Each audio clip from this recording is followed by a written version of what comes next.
वक्फ संशोधन कानून को लेकर के जहां एक ओर सुप्रीम कोर्ट में सुनवाई हो रही है, तो वहीं दूसरी ओर आपको बता दें कि तमाम विपक्षी दल लगातार इस नए वक्फ संशोधन कानून का विरोध कर रहे हैं। इस बीच आपको बता दें कि चौधरी इब्राहिम हुसैन ने इस कानून की तारीफ की है और साथ ही तमाम विपक्षी दलों को जमकर फटकार लगाई। इतना ही नहीं, उन्होंने असदुद्दीन ओवैसी को भी आड़े हाथों लिया। इसके अलावा आपको बता दें कि इब्राहिम हुसैन ने दरअसल भारत सरकार के मुख्य सचिव को एक खत भी लिखा है। आपको बता दें कि भारतीय समाज सेवक संगठन के अध्यक्ष चौधरी इब्राहिम हुसैन ने मंगलवार को भारत सरकार के मुख्य सचिव को पत्र लिखकर हाल ही में वक्फ अधिनियम पर सुप्रीम कोर्ट की सुनवाई के दौरान दिए गए कुछ तर्कों पर आपत्ति जाहिर की है। दरअसल आपको याद दिला दें कि मीडिया से बात करते हुए उन्होंने कहा कि अपने पत्र में उन्होंने विपक्ष द्वारा उठाए गए खास तौर से दो बिंदुओं पर कड़ा विरोध जताया है। पहला,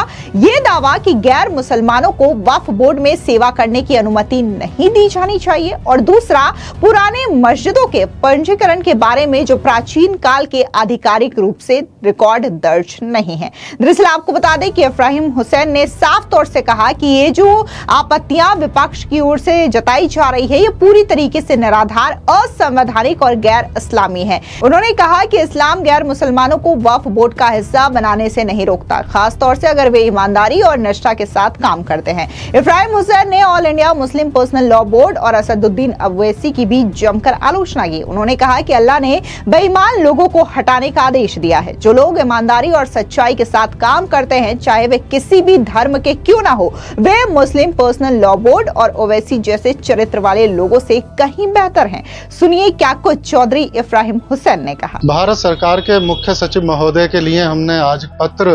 भेजा है, जिसमें अवगत कराया है कि जिस तरह से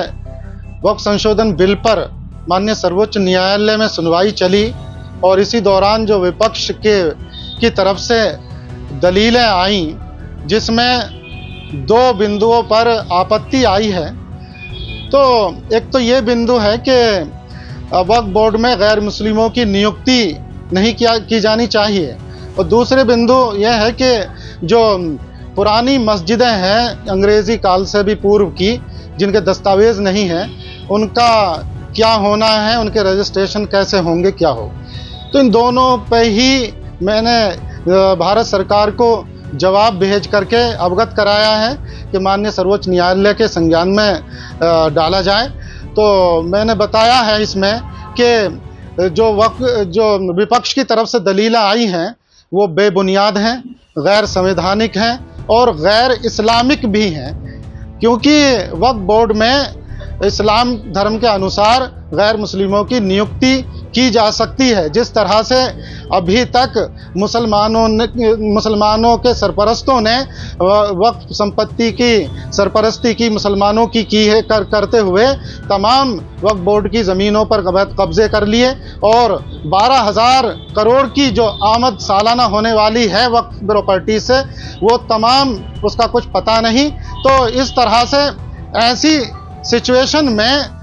इस तरह के बेईमान और अमानत में खयानत करने वाले लोगों को हटाने का आदेश अल्लाह ताला ने कुरान में दिया है, और गैर मुस्लिमों की नियुक्ति करने का आदेश दिया गया है।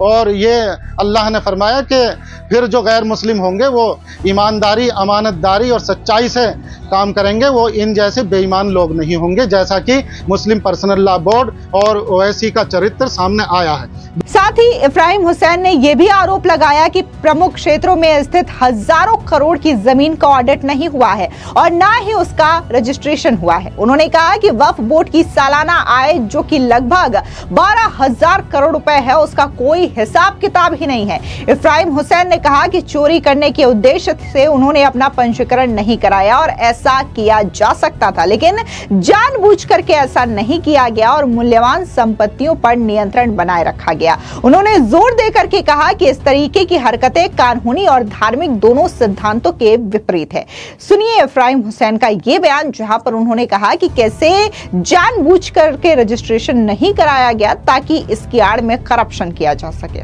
जो रजिस्ट्रेशन पुरानी मस्जिदों के नहीं हुए हैं वो कैसे होंगे? देखिए, सरकार ने और कानून में ऐसे प्रावधान रहे हैं कि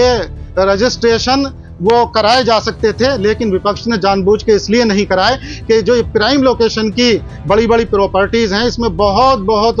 हज़ारों करोड़ की प्रॉपर्टीज़ हैं, इन्होंने उनका ऑडिट कराना नहीं चाहा, ऑडिट की चोरी की गई, इसलिए चोरी करने के मकसद से इन्होंने खुद जाती तौर पर लाभ लेने के लिए रजिस्ट्रेशन नहीं कराए, और किए जा सकते थे लेकिन जानबूझ के नहीं कराए। तो ये दोनों ही बिंदु बेबुनियाद हैं, गैर संवैधानिक हैं और गैर इस्लामिक भी है। दरअसल आपको बता दें कि चौधरी इब्राहिम हुसैन जो हैं वक्फ संशोधन कानून को लेकर के बकायदा मोदी सरकार की सराहना कर रहे हैं, और उनका ये कहना है कि वक्फ में जो संशोधन किया गया है इसके जरिए गरीब जरूरतमंद मुसलमानों को इसका फायदा पहुंचेगा, और खास तौर से इसमें महिलाओं की भागीदारी भी ज्यादा होगी। जो अन्य मुस्लिम समुदाय के लोग हैं, फिर चाहे वो पाशमानदा हो, बोहरा हो, जरूरतमंद मुसलमान हो, इनको भी इसका लाभ पहुंचाया जा सकेगा। इतना ही नहीं, यहाँ पर इब्राहिम हुसैन ने जो खत लिखा है सरकार के मुख्य सचिव को, उसमें बकायदा ये बातें भी मेंशन की गई है कि वक्फ बोर्ड की जितनी भी संपत्तियां हैं उसके जरिए यहाँ पर तकरीबन 12,000 करोड़ रुपए की कमाई होती है,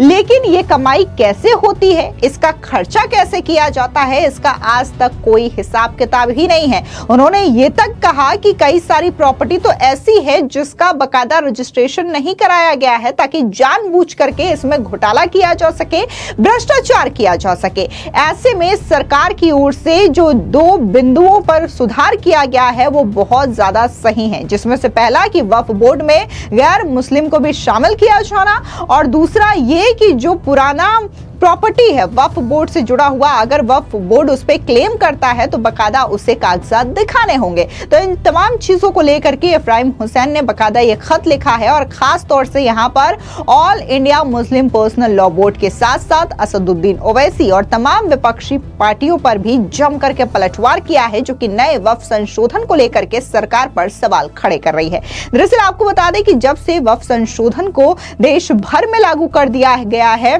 बकायदा राज्यसभा और लोकसभा में पास होने के बाद, उसके बाद से ही तमाम विपक्षी दल इस पर आपत्ति जता रहे हैं। उनका कहना है कि ये गैर संवैधानिक है, असंवैधानिक है और इसे लागू नहीं किया जाना चाहिए। ऐसे में कई सारी याचिकाएं सुप्रीम कोर्ट में दायर की गई, जिसके बाद सुप्रीम कोर्ट ने कुछ याचिकाओं को शॉर्टलिस्ट किया है और उस मामले को लेकर के सुनवाई की जा रही है। आपको बता दें कि बकायदा कई सारे बड़े और दिग्गज वकील जो हैं वक्फ संशोधन के समर्थन में खड़े हैं, जिसमें से कपिल सिब्बल का नाम भी एक है, और कई सारे वकील अपनी अपनी दलील पेश कर रहे हैं। ऐसे में आपको बता दें कि सोशल मीडिया पर भी एक अलग ही वॉर देखने को मिल रहा है, जहां पर कुछ लोग ये कह रहे हैं कि आखिर वक्फ संशोधन विधेयक को लेकर के जब सुनवाई हो रही है तो सुप्रीम कोर्ट का एक अलग ही रवैया देखने को मिल रहा है, लेकिन जब यही सुनवाई राम मंदिर को लेकर के होती है या फिर हिंदू धर्म के जो मंदिर होते हैं, जो कि सदियों पुराने मंदिर है, आखिर उस पर सुप्रीम कोर्ट का रवैया पूरी तरीके से अलग क्यों हो जाता है।